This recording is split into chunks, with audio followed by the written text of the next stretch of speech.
Basically वो क्या है, वो रूल्स ही हैं। ये वो रूल्स हैं जो गॉड ने हम ह्यूमन बींग्स के अंदर रख दिए हैं कि जहां आपको प्यार मिलेगा वहां आपका एक कनेक्शन बन जाएगा।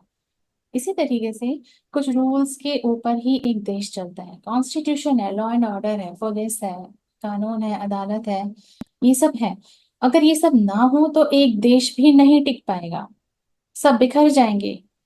कि जिसका जो दिल करेगा वो करेगा, और दूसरा देश आपके ऊपर हुकूमत करेगा, आपको कंट्रोल कर लेगा। तो अगर आपको फ्रीडम से रहना भी है तो वहां भी आपकी सुरक्षा के लिए एक सेना कैसे बनानी चाहिए, सेना को कैसे तैयार करना है, देश को कैसे चलाना है, कौन कौन सी चीजें हैं जो कि हम कानून में रखेंगे, अगर तोड़ा गया तो जेल होगी या कोई और सजा होगी।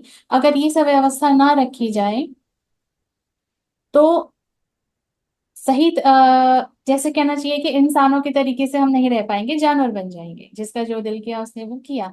ऐसे ही एक सिस्टम गॉड ने पूरे यूनिवर्स में रखा है, ये हम सब जानते हैं। सूरज चांद तारे सब अपने अपने सिस्टम पर हैं, अपने अपने कानून पर हैं, काम कर रहे हैं। और एक किसान का अगर एग्जाम्पल लें तो वो बहुत बहुत अच्छे से एक किसान समझ सकते हैं कि गेहूं अगर चाहिए तो गेहूं का ही बीज लगाकर वो गेहूं पैदा कर पाएगा। किसी और फल या सब्जी का बीज लगा के उसे गेहूं नहीं मिलेगा। तो ये वो कानून है जो ईश्वर ने सृष्टि में रख दिए हैं। आप चाहे उसे ईश्वर कहें, चाहे एक सुपर नेचुरल पावर कहें, कुछ भी कहें, लेकिन इस चीज को कोई नहीं नकार सकता है कि यहाँ एक सिस्टम है, एक इंटेलिजेंट सिस्टम है। तो वो जिसने बनाया है उसे हम गॉड कहते हैं। और उसने कुछ सिस्टम हमारे अंदर भी रखे हैं, उन्हीं सिस्टम से हमारी बॉडी चलती भी है। और उसके अलावा कुछ सिस्टम उसने हमारे इमोशंस में भी रखे हैं। तो इमोशंस से ही सबसे ज्यादा फर्क हमारे जीवन पर पड़ता है। गरीबी अमीरी एक तरफ रह जाती है अगर दिल में सुकून नहीं है। सुकून का होना बहुत जरूरी है। इसके लिए दवाइयां बनी हैं लेकिन वो दवाइयां काम करती नहीं है। तो जी। यहाँ वो क्या चीज होगी जो हमें सुकून देगी? और वो जो कानून है, उन कानून को जानना कितना जरूरी है, जिनके टूटने से सुकून हमारी लाइफ से चला जाता है। ये वो कानून है जो नेचर में ईश्वर ने रखे हैं, लेकिन हम ज्यादातर उन्हें इग्नोर कर देते हैं। हमें बचपन में ये तो बताया जाता है कि गलत करोगे तो पाप है, पाप लगेगा, झूठ बोलोगे तो पाप लगेगा, चोरी करोगे तो पाप लगेगा। लेकिन वो पाप लगना क्या है हम ये नहीं समझ पाते हैं। पाप लगना बेसिकली यही है, जो काम आपने कर दिया उसके जो नेगेटिव इफेक्ट्स आपकी लाइफ को डिस्टर्ब करते हैं, ये पाप लगना है। आपने चोरी की, भले ही आपको पता नहीं लगा उस वक्त, तो आपने एंजॉय किया उस चीज को, लेकिन उसने आपके इमोशंस को वहां डिस्टर्ब कर दिया। वो जो वहां पे आपको एक सुकून शायद मिल जाता अगर आप कोई अच्छा काम करते, वो सुकून जाकर बेसुकूनी में बदल गया। और जब आपको एंजाइटी, डिप्रेशन जैसी, अकेलेपन जैसी बीमारियां होती हैं, सुसाइडल थॉट्स आते हैं, आप सब ऐश और आराम होते हुए भी खुश नहीं रहते हो, हजारों तरह की दवाइयां खाकर सोते हो, जीते हो, खाना पीना तक बंद हो जाता है, ये मत खाओ वो मत खाओ। ये जब बेसुकूनी परेशान करती है तो ये उसी के कारण हो जाता है कि हम ये नहीं समझ पाते हैं कि हमने कौन सा कानून तोड़ दिया। जी। तो इसीलिए ये समझना जरूरी है कि ईश्वर ने वो कौन से कानून बनाए हैं, वो कौन से नियम बनाए हैं, जिन्हें फॉलो करके हमारे जीवन में शांति टिक पाएगी, सुकून टिक पाएगा, हमारे रास्ते रोशन रहेंगे, अंधेरा नहीं होगा। क्योंकि अंधेरे में हम आगे नहीं देख पाते हैं कि आगे क्या आने वाला है, अपनी मंजिल पर हमारी नजर नहीं जा ही नहीं पाती। अंधेरे में तो कुछ भी नजर नहीं आएगा ना। रोशनी होगी तो दूर तक सब कुछ क्लियर होगा, हमें पता होगा कि हमें आगे और क्या क्या करते चले जाना है। तो यहाँ ईश्वर को समझना और उस कानून को समझना इसलिए जरूरी हो जाता है कि उस नियम को जानकर ही जीवन में वो सब चीजें हम हासिल कर पाएंगे, जिससे कि हमारे जीवन से वो सब नेगेटिव चीजें निकल जाएं जो हमें जिंदगी जीने में परेशान करती हैं।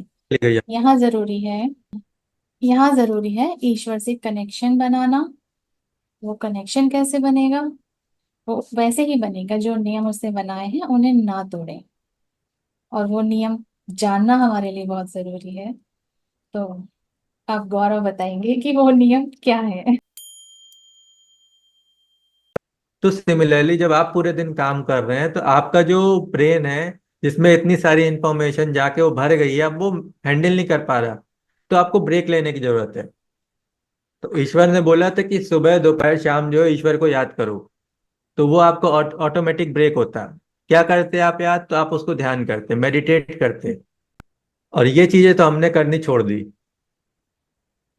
जो भूल चीजें गए। बताई गई थी वो सारी हमने छोड़ दी। हम्म, सब भूल गए।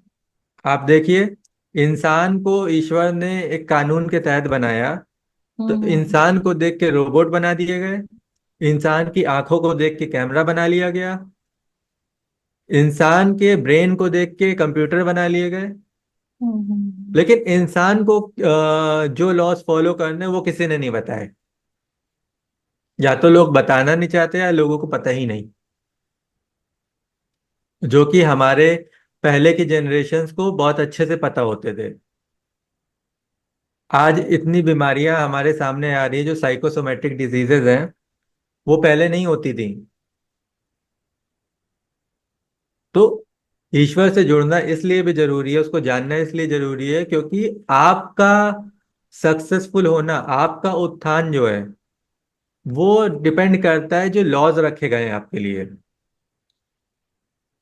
अगर आप उन लॉज को फॉलो नहीं करेंगे, उन कानून को फॉलो नहीं करेंगे, तो आपको जगह जगह जो है फेलियर मिलेगी, जिसकी वजह से आप निराश होंगे, मायूसी आएगी, नेगेटिव थिंकिंग शुरू हो जाएगी, स्ट्रेस आएगा, एंजाइटी आएगी। तो जरूरी है कि आप वो लॉस को समझें, और लॉस को केवल समझ के लॉस का फायदा ना उठाइए। लॉस को बनाने वाले से जुड़िए। जो चीजें आपसे गलती हो चुकी है, जो चीजें गलत हो चुकी है अब तक में, वो जो है उसके हवाले कर दीजिए। वो चीजें वो हैंडल कर सकता है अपने कानून के तहत, आप नहीं कर सकते। तो लॉस जो है हमारे सक्सेस के लिए ईश्वर ने बनाए हैं। जब हम डायरेक्ट ईश्वर से कनेक्शन बनाएंगे, तो वो कानून भी हमें समझ में आने लगेंगे धीरे धीरे। अभी क्या है, हम ईश्वर का साक्षात्कार हमें हुआ नहीं, ईश्वर को महसूस किया नहीं, रियलाइज किया नहीं। और कानून को हम समझ रहे हैं दूसरों के ओपिनियन से, दूसरों के हम्म। इंटरप्रिटेशन से। तो जो बनाने वाला वही तो बता सकता है ना किस पर्पस के तहत हमने क्या बनाया है। तो ईश्वर कहता है कि तुम्हें जो करने को दिया है, जितना तुम कर सकते हो उतना कर दो, बाकी चीजें मेरे हवाले कर दो ना। मेरा कानून हैंडल कर लेगा। तो उसको एडवोकेट बना लीजिए। हम्म। विटनेस भी वही है। बचा अब जज। ये भी विटनेस ईश्वर भी के बन गुणों गया। में ही आता है। हाँ, ब्रह्मा विष्णु विटनेस भी महेश बन है गया। तो ये भी ईश्वर के गुण है। बिल्कुल। विटनेस भी बन गया आपके लिए, एडवोकेट भी बन गया आपके लिए, जज भी आपका वही बन जाएगा। हम्म। कैसे? आप कुछ गलत कर रहे हैं ना, आप जानते गलत कर रहे हैं, वो देख भी रहा है कि आप गलत कर रहे हैं, फिर भी वो आपको मौका दे रहा है कि चलो सुधार लो अपने आप को। पेरेंट्स बच्चों को ऐसे ही तो बोलते हैं ना, पहले बच्चे को समझाते हैं, प्यार से समझाते हैं, फिर डांटते हैं, फिर वार्निंग देते हैं, फिर हम्म। पनिश करते हैं। मौके देते हैं ना कि बच्चा सुधर जाए। ईश्वर ने भी हम्म। सेम चीज रखी है कि तुम्हें इतना टाइम दिया है, अपने कोड ऑफ कंडक्ट को, अपने व्यवहार करने के तरीकों को ठीक कर लो, तो हम तुम्हें पनिश नहीं करेंगे। अब वो एक ऐसा जज है जो सबका हिसाब किताब करेगा, सबके साथ न्याय तो करेगा, लेकिन प्रेजेंट टाइम में आपके साथ जजमेंटल नहीं होता। जरा जरा सी बात पे आपको लेके अपना ओपिनियन नहीं बनाता है वो। अगर वो ओपिनियन बनाने लग जाए तो कोई यहाँ पे जिंदा नहीं रहेगा। वो मौका देता है।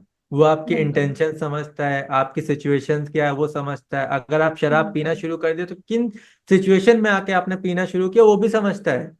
हम्म। शराब पीने वाले को तुरंत सजा मिल जाए ऐसा कभी नहीं होता। उसका एक कानून है।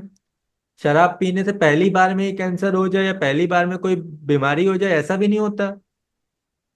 कानून भी उसको मोहलत देता है कि इतने टाइम तक तुम्हारे पास है, तुम चाहो तो इतने टाइम पे अपने आप को रोक लो, या फिर वो चीज, उसका जो रिजल्ट है एक्यूमुलेट होकर तुम्हारे सामने आ जाएगा किसी बीमारी के तौर पे। तो ना वो जजमेंटल है, और उसने अपने कानून को भी ऐसा रखा है कि आपको एक टाइम पीरियड दिया जाए अपने आप को ठीक करने का, अमेंड करने का। तो जज भी वही है। तो हमें ऐसे ही जज की जरूरत है इस दुनिया में कि जो सारी चीजों को समझे।